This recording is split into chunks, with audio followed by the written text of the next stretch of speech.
I hope you don't actually want an answer, because if I had the answer, I would be much richer. Thank you for the kind introduction. I have a copy of the report that Andreas just talked about. Our work with the UK and Change in Europe is exactly about trying to be more accessible, to talk to people who aren't academics. And yes, we do a lot of talking, and no, I can't be sure that we have made a huge difference, but we try.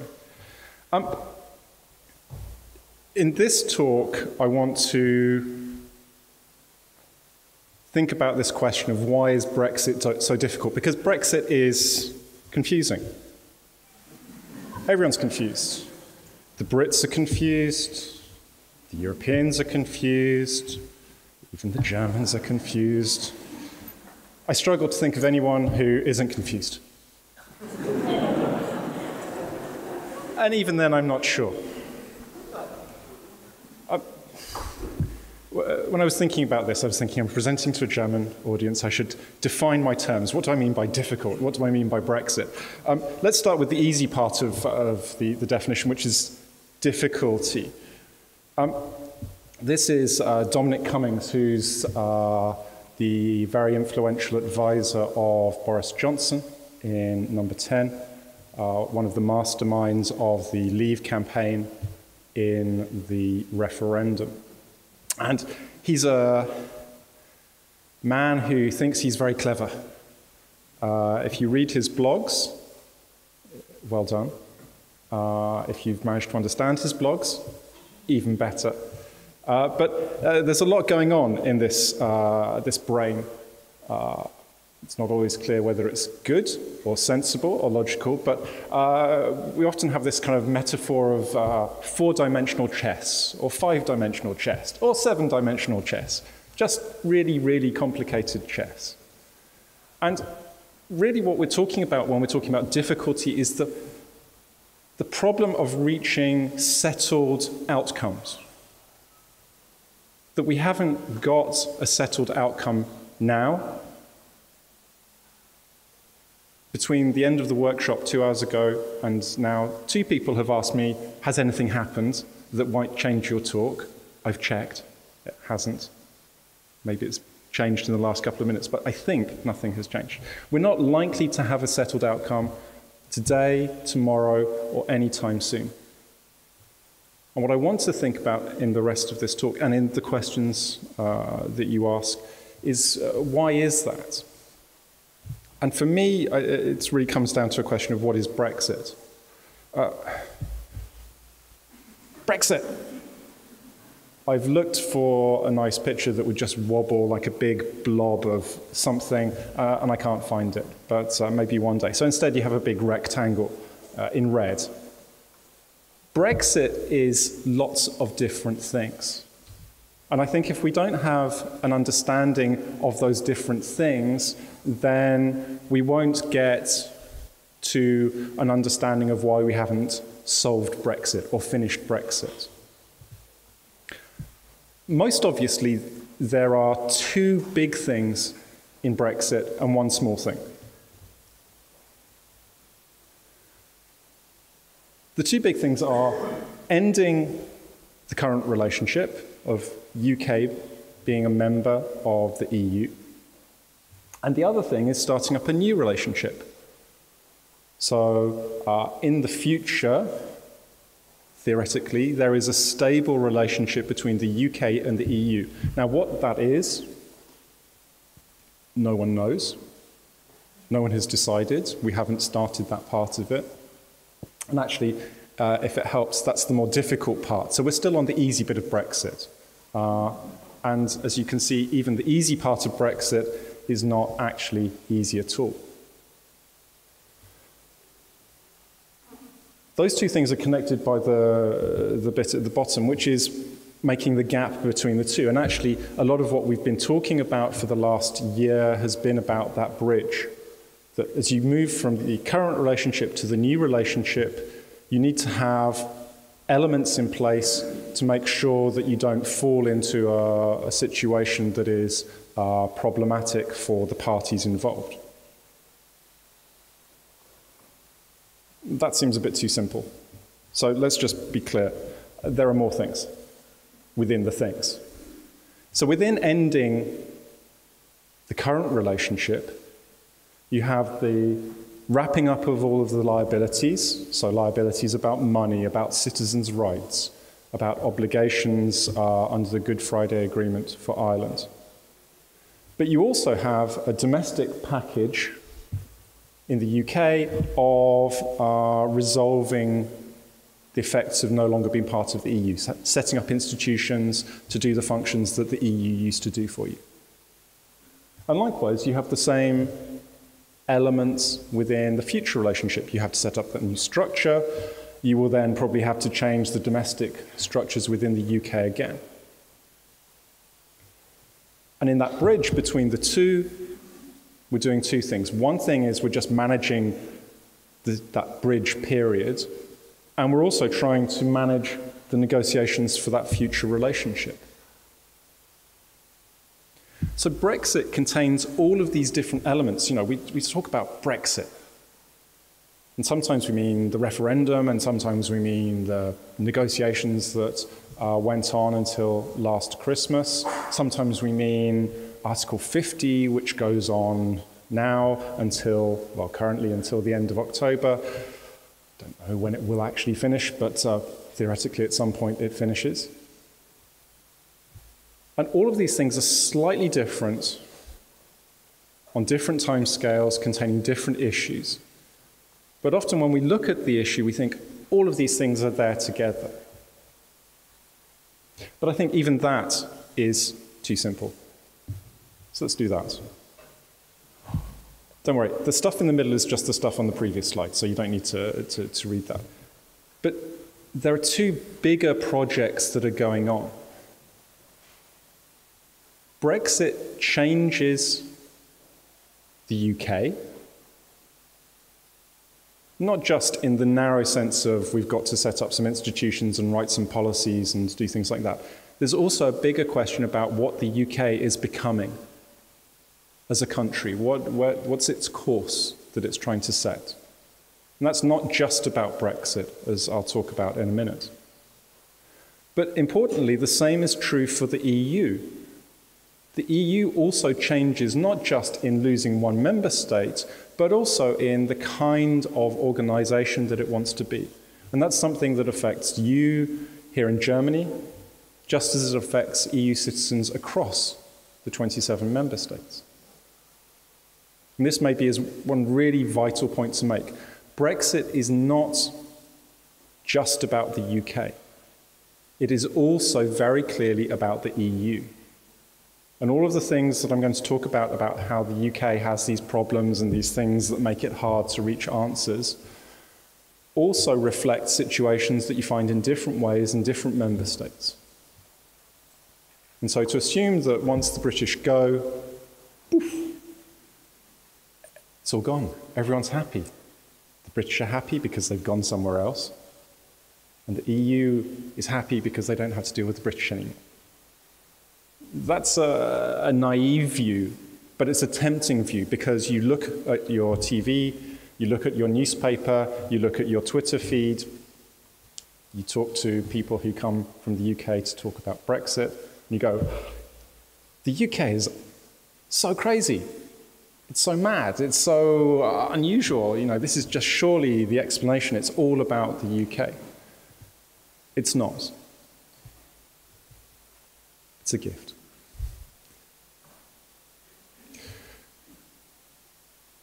All of these elements then, I think, sit within the long run of history. And I just want to give you kind of two thoughts about that. One is about the woman on the left, who you will recognize as Margaret Thatcher. You might expect me to talk about Margaret Thatcher being a Eurosceptic, about wanting her money back, about being a difficult European. That's not actually what I do want to talk about. We had a very good presentation this morning at the workshop from Siobhan McAndrew, who was talking about the impact of home ownership on the referendum result, and saying that people who live in rented accommodation were more likely to vote to leave than people who owned their own house. Now, Margaret Thatcher contributed to the relatively large number of renters in the UK over the past 40 years, because when she became Prime Minister in 1979, she stopped the volume of house construction that had been there in the post-war period, and so you saw more people unable to move into houses as house prices shot up and up. So the social changes that are happening in the UK in the medium term, the long term, have an impact on the kind of behavior that we see specifically now. So the roots are very deep, and they are social and cultural as much as they are political in the narrow sense. This was a poll that was released yesterday, so quite recent. This was a question about whether British people thought that a no-deal Brexit would mean no problems. We wouldn't really have to deal with any issues. As you can see, the population as a whole reject that. But if you look at Conservative voters and you look at Leave voters, you can see that there are majorities of people who think that leaving without a deal means that the problem just disappears if we don't have a text. That somehow the EU will forget that there are financial liabilities, will forget about Northern Ireland. That's fine, we were just saying that, we don't really need a backstop. They'll forget about citizens' rights. And the second half of this evening, I think we'll talk much more about citizens' rights and how that is not going to sort itself out. So there is a degree of naivety in the population in the UK about how this works out. And partly that is fed by the naivety of politicians. There are clearly politicians who sincerely believe that if we crash out without a deal, then we can start all over again and everything will be fine. Maybe we'll have a little bit of disruption, but it'll be okay. All of which points me to the future. This was a meme that I had seen. You can read it for yourself.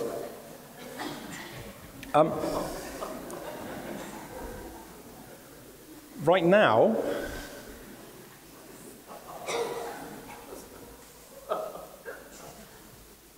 the costumes are probably the most problematic thing I have, because I can't see a British Prime Minister coming in that outfit to do this strange ritual. But it's easy to see a scenario where the simplest thing to do with Brexit is to not make a decision now. Already we are 10 months since we had an agreement of a text between the negotiators, between the UK and the EU. And for 10 months, British Parliament has been very unwilling to ratify that text. It has also been unwilling to let the government leave without a deal. And it can't even start really to discuss not leaving at all. Unfortunately, those are the only three options. Leave with a deal, leave with no deal, don't leave. And anything else is just delay. Now, I have to say I have a personal interest in having another extension, because the 31st of October is my daughter's birthday, and the 1st of November is my wife's birthday. And already I find it a very stressful time of year, trying to work out presents and cake and things like that, without having to deal with a Brexit at the same time. I fear that my selfish concerns carry little to no weight. All of this really then invites us to think about Brexit in three different ways. The first way is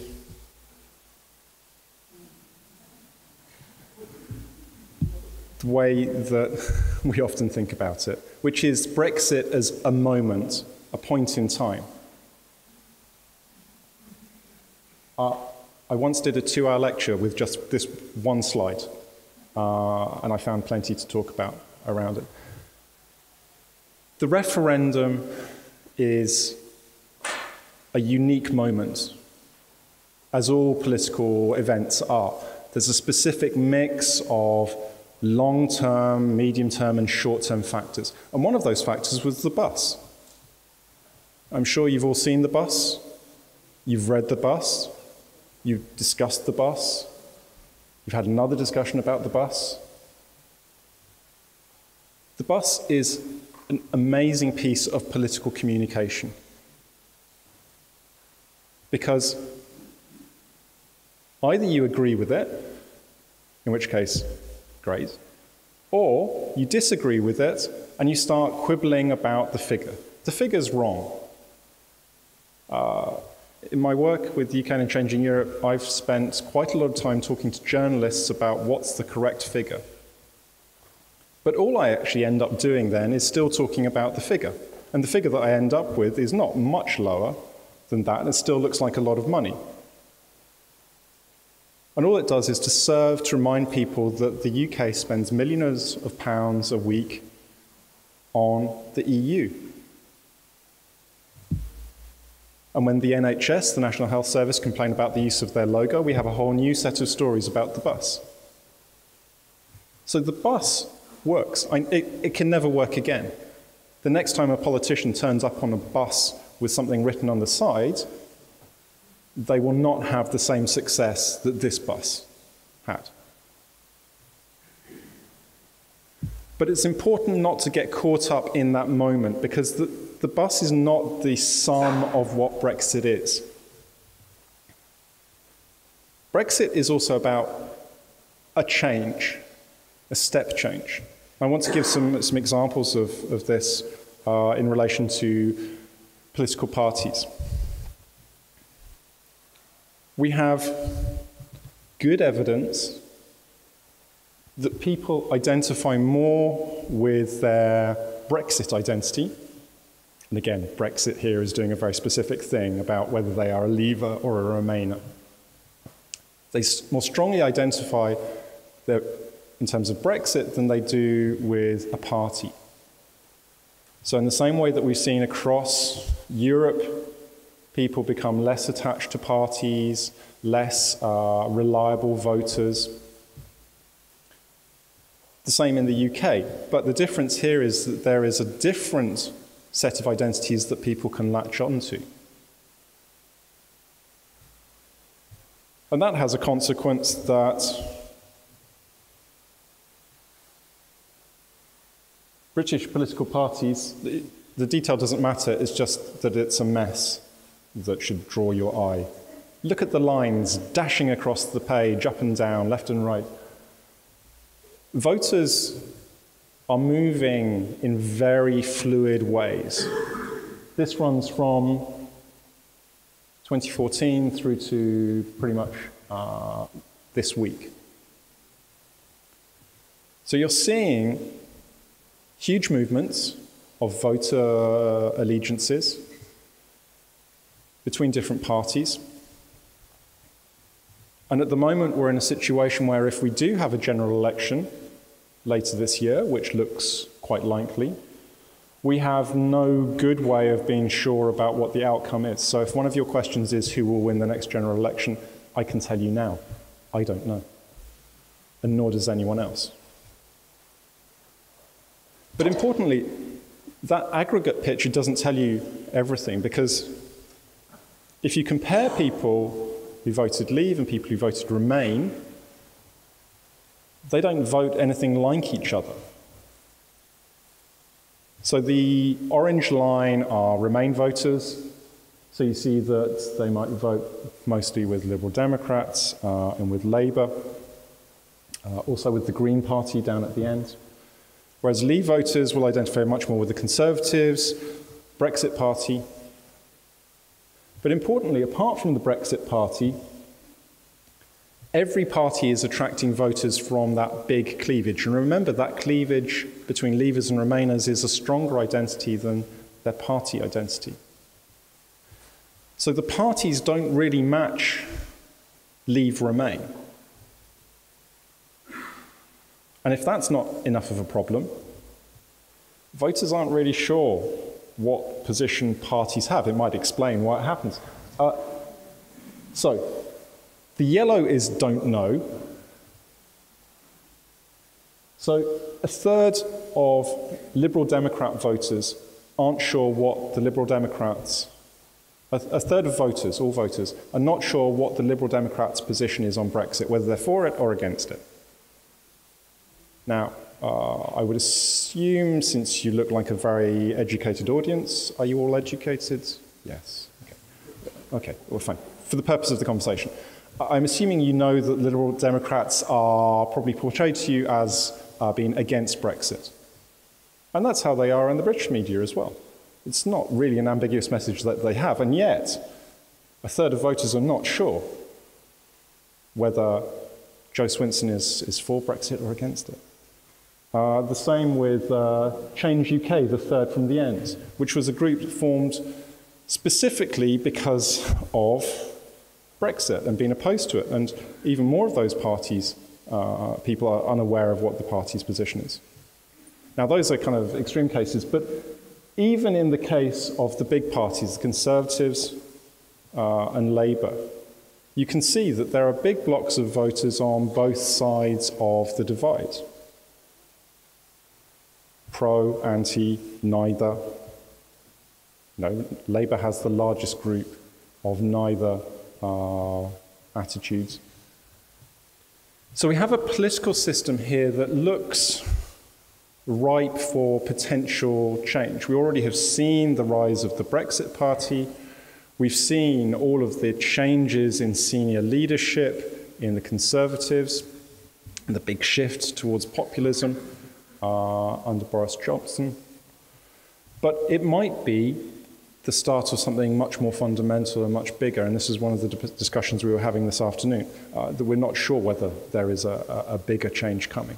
Potentially, but not yet actually.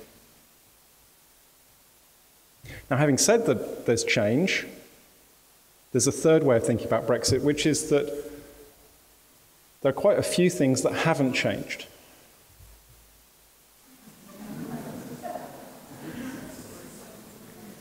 The man in the moderately well-cut suit is Jacob Rees-Mogg, who is currently leader of the House, unless something's happened in the last 20 minutes, which wouldn't be surprising. For all of the scenes that you have seen in Parliament, for all of the things that have happened over the past couple of weeks, the British constitutional order has remained broadly intact. People have followed the rules, although they sometimes say they might not. Government has followed the instructions given to it by Parliament. The system has continued to function. It's not that there's a complete collapse at a constitutional level of the system. And I think that's an important point to keep in mind, that it's easy to say, look at these strange political maneuverings and assume that everything is falling apart. There are lots of tensions, but they still operate within the system, so far. Sad to say, there's another point of continuity. If you go to many talks about Brexit and you see a road, and the only thing that strikes you is that the tarmac changes slightly in the picture, you know that it's a picture of the Irish border. There's a photographer somewhere in the island of Ireland who's making a fortune out of taking photographs of bits of road. The problem with the backstop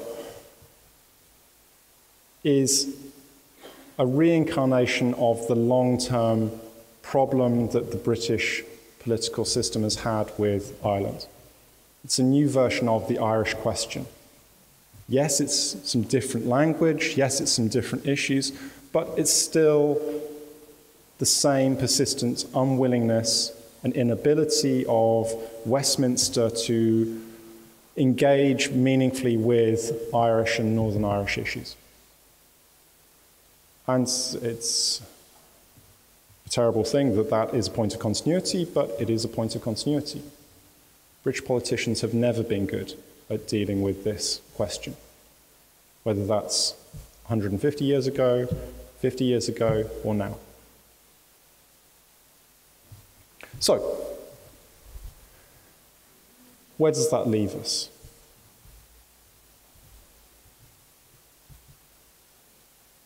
The question that I think is not really addressed is the one that I've mentioned already before, which is, what's the point of Brexit? What's Brexit for? And to put that in bigger terms still, what kind of place does the UK want to be? What kind of society does it want to have? What kind of place in the world does it want? Now, we don't have an answer. We have the opposite problem. We have lots of answers, lots of people with lots of ideas about what it all means. And if you remember back in 2016, there was about a year of people telling you what Brexit meant. Of course, the people voted this way because of X or Y. Almost always the thing that the person speaking was interested in. It turns out that I was right all along, and the people have come round to my way of thinking. What we don't have is a consensus about the meaning of Brexit.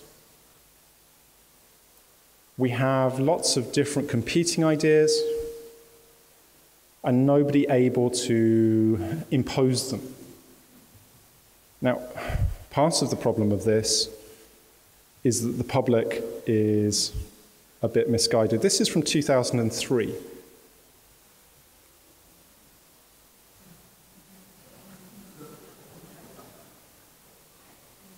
I would be happy to put money on this result still being repeated if we ran this survey question again. Basically, what it's saying is that the British want to be able to go wherever they like and do whatever they want, but foreign people can't. Now, you can understand where that comes from. You can understand the logic that might be operating there, but also you can understand why that is not a realistic position to be holding in a context of trying to agree a new relationship or end a current relationship. That's an unsupportable position for the EU and always will be. It's also not helped by misguided politicians. The number of times you hear a British politician saying that the Irish border issue can be sorted out with drones. Drones. Is there any problem that can't be solved by drones? Yeah? Drones for this, drones for that. Drones for the border. And if we just put our faith in drones, then everything would be okay. Now, even if you had the drones, which you don't, and they worked, which they won't, drones cannot ever be a solution to the backstop issue. Because the backstop is not about border checks in the narrow sense. It's about a much bigger set of alignments in regulation, of processes, which go far, far beyond drones. And yet, to hear some politicians, drones. Now, there was one person who got close to forging a consensus about what Brexit was about. Unfortunately, that woman was Theresa May. And I say unfortunately because at the point that she might have been able to cement her interpretation and secure her power to impose that interpretation on Parliament and on the process, she decided to go on a walking holiday with her husband. Now, there are very few things that make me upset about Brexit, but any time that Theresa May went on a walking holiday with her husband was one of those things. Because every single time, as Prime Minister, that she went on a walking holiday with her husband, she came back with an absolutely terrible idea.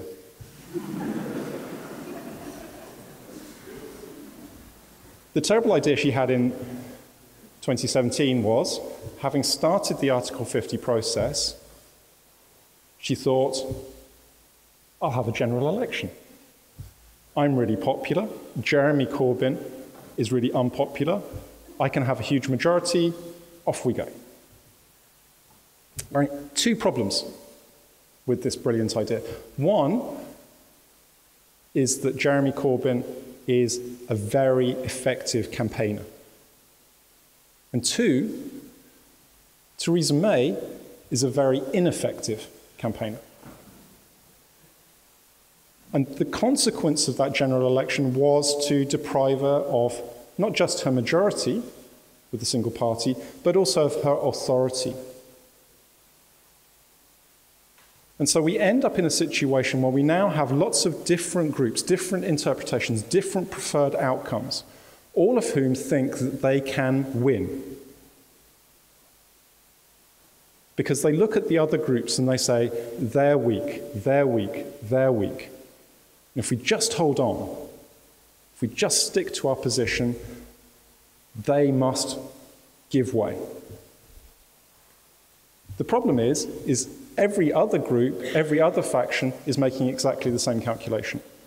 And so nobody is prepared to compromise. And when nobody compromises, that's what we end up with. A lot of wishful thinking. And I think one of the most damaging consequences of that is that in the UK debate, we've talked an awful lot about outcomes. We talk very little about processes. And as you've seen in the past couple of weeks in the UK, process matters. It's not just enough that you end up with a good outcome or a fair outcome or a just outcome. It also has to be seen as good and fair and just. And if the way that you've achieved it is seen as deceitful, illegal, controversial, then you can assume that people will question the outcome of that process.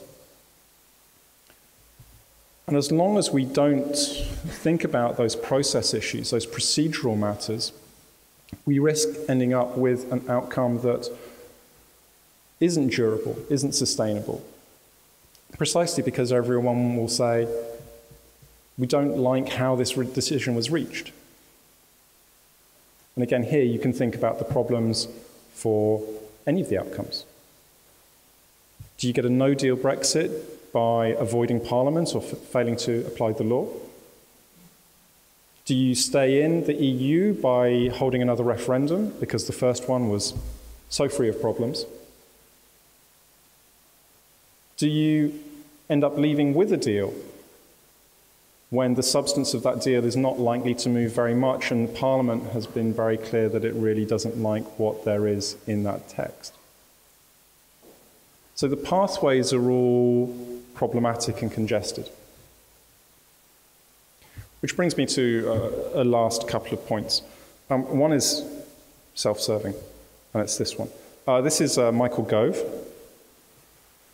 as he was giving an interview in the referendum debates. And this was when he was talking about some facts that he had been presented with by the interviewer, and he uttered the immortal line, "I think we've heard enough from experts."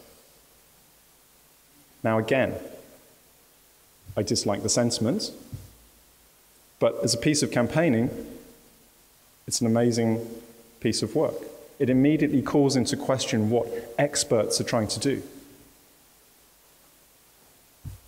Sometimes people approach me and say, oh, well, you work in a university, you must be really against Brexit. And I say, no, my career has been so good since Brexit. I'm doing really well. Thank you. More chaos. But it taps into a deeper set of distrusts about authority figures, the rise of populist interpretations. It doesn't matter what the facts are, it's about how you feel. And yes, experts do persist, we do persist. We don't always succeed. But that problem about who you can trust is not just limited to expertise, it's also part of the political system. And trust in politicians is not enhanced by any of this blockage. That's not just trust in British politicians, it's trust in politicians of any kind. And ultimately, a democracy requires a degree of trust. You elect representatives and you trust them to do the right thing, to represent your views, but also to make accommodations where necessary in the common interest. And so we have to think about the collateral damage that comes from that. And again, that's not by any means a British problem alone. So, I went for a walk this morning. You've a very nice town. So, of course, like a good scholar, I went to Wikipedia and I read about the statue.